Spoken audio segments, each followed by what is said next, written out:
Hey YouTube, it's Dimitri, and today we are going to talk about layoffs. So I don't mean to come on this too excited, but one of our great subscribers here, so Abstraction, if you don't know him, he has a bunch of questions that I make videos on. They just tend to be really insightful questions, and I tend to make videos on these. But I made this video recently talking about the economy's in a bad spot, so I'll put a link to that video up here or in the description below. But the banking community is in a tight spot, really because the whole US economy is in a tight spot, and globally we're in a tight spot. And so firms, have been having issues. I mean, UBS and Credit Suisse's merger, SVB went under, banks are doing layoffs across the board. And it seems like now the buy side's been doing a lot of layoffs, so I haven't seen too much of that in the news. And I made this video talking about how to find a job, but Abstraction, put, what you said about layoffs was interesting to me. If companies lay people off, why do they still hire people? It's a pretty good question.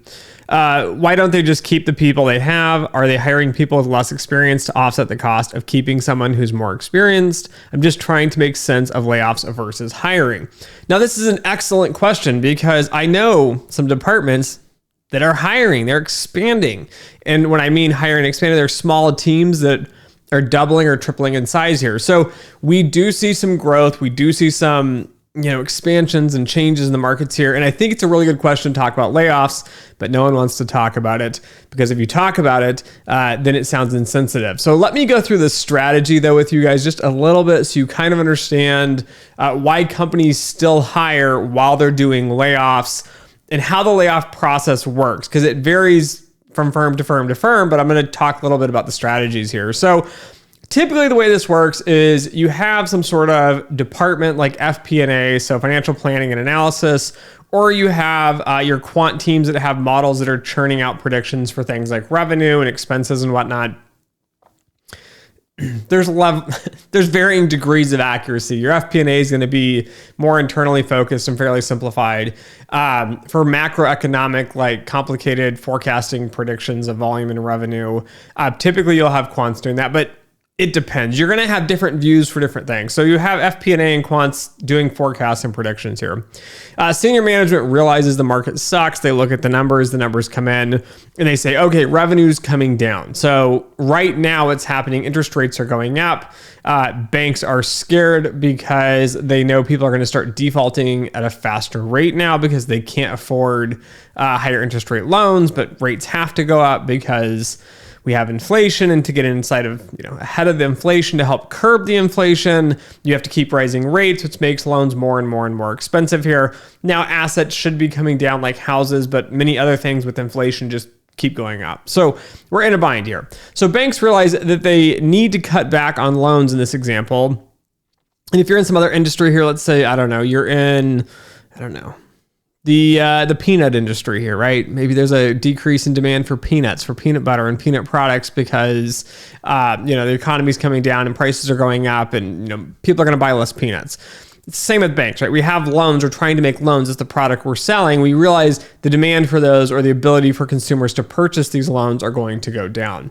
So what management does, they look at these forecasts and they say, okay, revenue is going to be down by 25% next year, or 20% or 50%, or there's some sort of metric, and it's a lot larger than what you normally expect here. Now, the banks in this scenario right now, they know this is a really heavy piece here. They don't do layoffs lightly because it costs a lot of money to even plan and organize to do the layoffs here. But anyway, so you look at these forecasts on where revenue's at, and then you realize we have to cut expenses by, and you come up with some percentage number to keep your margins somewhat, stable here. So let's say revenue drops by 20%.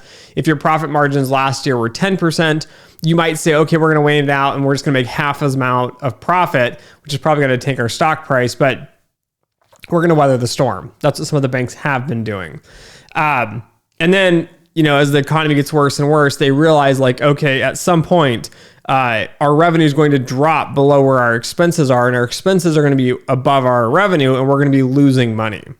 So if a firm loses money for too long, they go bankrupt. So no firm wants to go bankrupt. So instead of everybody losing their jobs, they start cutting expenses. And this is when layoffs start to occur.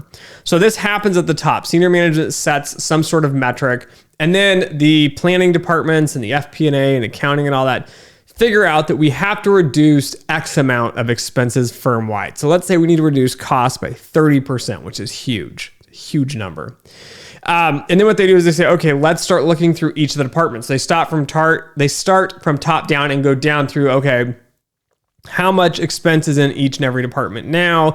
If, these departments cut X amount of percentage, then we could get to our target number. And so then they lay those down into executives that run different departments. So it goes from like CEO down to like CTO, COO, CFO, all the executives. And then they go down into their senior level managers and say, look, we've got to cut 15% in your department. And this other department's got to cut 30%. And, they start going through the numbers. The way this typically works is you look through all the products and contracts and things you have that you're not using, and you try to reduce costs that way first. That's what most firms do, right? And they say, okay, we're not using these products. We're not using these services. I was looking at the budget, and we're spending an absorbent amount of money, on pen and paper. And why are we doing this? So you start to figure out where are we going to cut some cost, and they start trimming that back. Now, typically layoffs is a last resort. This isn't like the first choice for most firms, because if it's short-term balance, right, you want to keep your staff, you want to keep people happy. It's a lot easier. But then what you have to do is figure out now, when you start going down the planning hierarchy here and how much you have to cut, there's different strategies for how you do this. So I've seen firms do what's called a barbell layoff. So this is more management terminology, but a barbell layoff is, there's different ways to do this, but typically you cut the middle and you keep the ends. So the way you can look at it, employees and whatnot, is you have like individual contributors, which is like the bottom tier. Then you have like, junior, mid-level managers, which is the middle tier. And then you have upper level people, which are the more senior, executives, or even like managing directors, people that are big shots. And what you end up doing here is you try to cut the middle piece here and the cost wise. This is one approach. The advantage of doing this is you assume the people at the very top have a lot of the expertise and knowledge, and you assume the people at the bottom are cheaper. And so if you marry the two together, you can reduce the middle cost, which again is middle cost. Like the salaries are in the middle here. Typically firms have a lot of middle management in general. Typically it's just overinflated, just poor management. And so you cut a lot of that out to save costs. That's a barbell. The other approach is you can go across the board and do like a level cut. Doing a level cut, like a haircut, you would go through and say, okay, we're going to cut like, 5% or 2%, or you come some percentage here, 2% of junior levels, this average salary is X amount, this will save this much here. We'll cut 2% of the mid levels and 2% of the executives or the senior level people here. So like managing directors and all that. And you cut 2% of that. And then you say, okay, that's going to be enough for the department. So you can do a straight cut. You can do a barbell.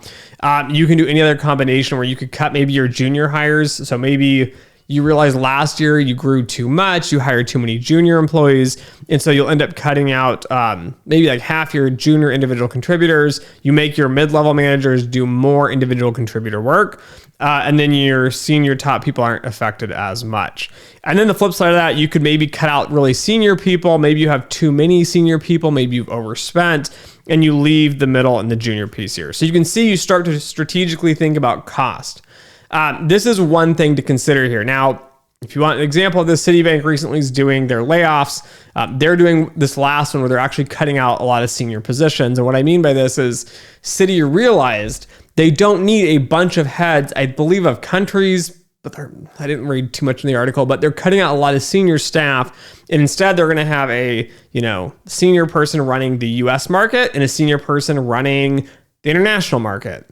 They don't need to have like a European head and a, Middle Eastern, Africa, whatever region one, and an Asian Pacific one, and a South American one. Like they had all these executives that were paying a ton of money to. And so in Citi's example, that's where they're taking a lot of the cuts on that one. As I mentioned, I saw another firm do a barbell cut. They cut a bunch of the like mid-level people. Now, again, this depends how you've hired. It depends the mistakes you made. And this gets into the valuation piece. How much are your employees actually worth? Now, people get offended with this, but every employee has an actual dollar value, which not necessarily what they're being paid. And that dollar value is your actual contribution or valuation to the firm here. And what I mean by this is, let's say you get paid, I don't know, $100,000. So your salary is $100,000. Let's say you have another employee. This is like comparative pricing. You have two employees. They're each making $100,000. Now, the one employee got, 4 stars out of 5 for their annual review. The other one got a 3 out of 5. Again, the other one, let's say, takes on a lot of big projects. They finish the projects on time. They're doing a great job. They're looking amazing. Again, that just seems like a better candidate here. The other junior employee might just be kind of struggling and lagging.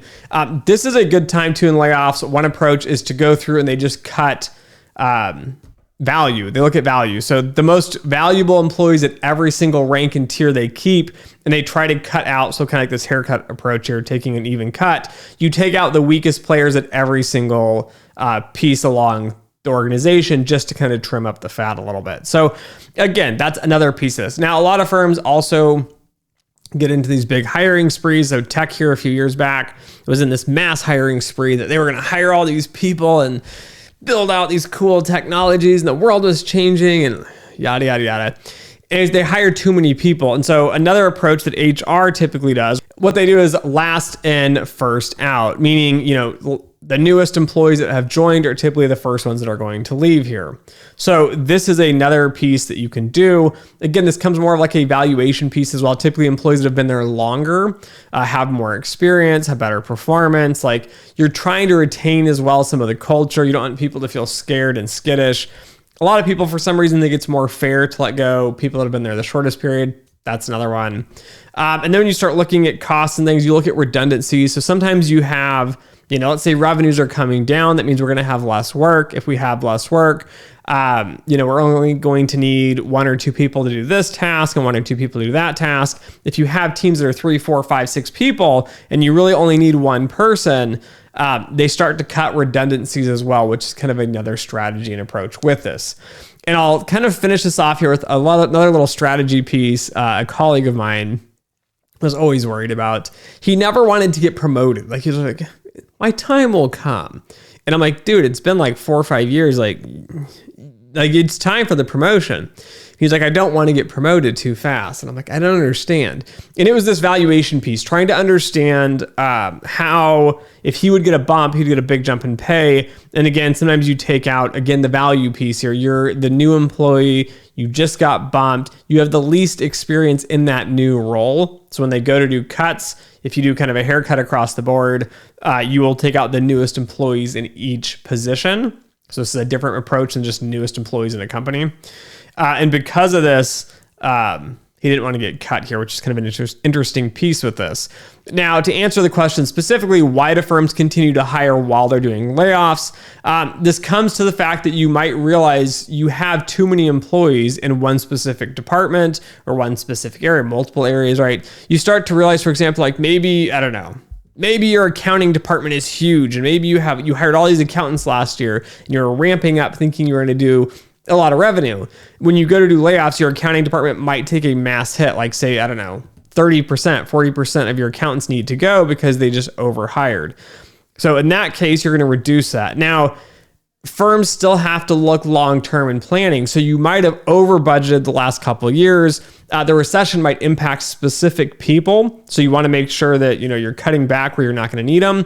But when you see opportunity or you see adjustments, like you see more regulation coming in or something like that, or there's new projects or new regulation or new products coming on the market, you might start to grow other departments here. So the quant space has been quite interesting because I've trying to keep an eye on it, and it seems like a lot of quants are out looking for jobs. Seems like a lot of quants are desperately holding on to the jobs they have, but it doesn't seem like there's a lot of new rotation, at least in the mid to senior level quant roles here. So junior level, it seems like they're trimming back industry-wide here because, I think they know we're going to be hitting a recession. I think cost-wise, they're not too concerned about, minimizing, value, like salaries, in the sense that your mid-level employees and your employees that are individual contributors that have been there, 5+ years, they have really valuable information about your firm. You don't have to retrain people, and training is a huge cost on new employees. So often when you see firms that are laying off and they're hiring, it's just they're they're restructuring, they're re-preparing for this new market here. And as I mentioned, layoffs are typically a last resort. Like firms don't just go, you know what? I think I'm going to do a layoff. This is going to be great. We're going to save a bunch of money. Like, I'm sure there are people that have no idea what they're doing that do this once in a while, but for big institutions and big firms and smart people in general, most firms have this figured out. You do layoffs as a last resort for cost cutting, but when you do layoffs, typically it's because you have some sort of shock or shift that you're doing. And as you do that, typically firms are hiring in specific departments and trying to lay off in other departments. And, the markets are moving fast. It's often hard to keep up. And those that typically win in the long run are the ones that are actually best prepared because they see that, okay, we have some sort of issue. They cut in specific areas and they grow in other areas. So if you're in the quant space here, again, as I mentioned in the last video, I think the banks are a good, nice, safe bet. Again, most quants start their careers at the sell side, which is the banks. They get some training, they get their feet on the ground, and hopefully here within the next few years, we start to see markets growing again. I've been just hoping we have an actual market crash. And people are like, oh, that's terrible. But what's happening now is that government's patted a bunch of money in here. And so instead of us, going along in life like normal and then having this big crash and then recovering in 6 to 12 months where it's like, okay, we hit rock bottom, we're restructuring, we're rebuilding. People are starting to get their lives put back together. What we've done now is we've stretched this out. Now we're just like suffering this low pain threshold of like, we don't have the big crash that's really killing us, but we're just stretching out where everyone's suffering with, inflation that's really kicking in. I think gas prices are set to skyrocket here again, which is another just bad indicator because gas impacts everything. But anyways, the markets have not been in a great spot. That's why we do layoffs. It's reposition. Think about it as a reposition. So it's cost savings, which is a lot of it, but we're cost saving because we see where the market's headed or what's changing. Again, firms are going to just be hiring because they're trying to figure out what they're doing. Another reason too, as a last note here, is that, maybe they laid off a few people in a department, everybody else panicked, they went out and found new jobs and they jumped ship. If you do that, now you've got not enough people in that department or that position to cover the workload, so you have to hire.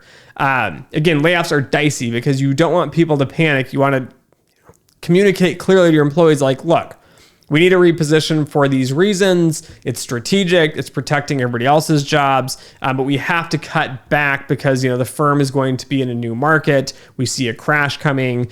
Maybe costs have creeped up too fast. Maybe revenue's dropping. Like you need to be strategic on what you're doing to protect the firm and to protect all the jobs that are going to be remaining. So that's why we do layoffs. That's why we continue to do hirings. I hope that is a little bit more helpful and a little more insightful. Thanks for listening. Thanks for watching. Don't forget to like, share, and subscribe. And as always, until next time.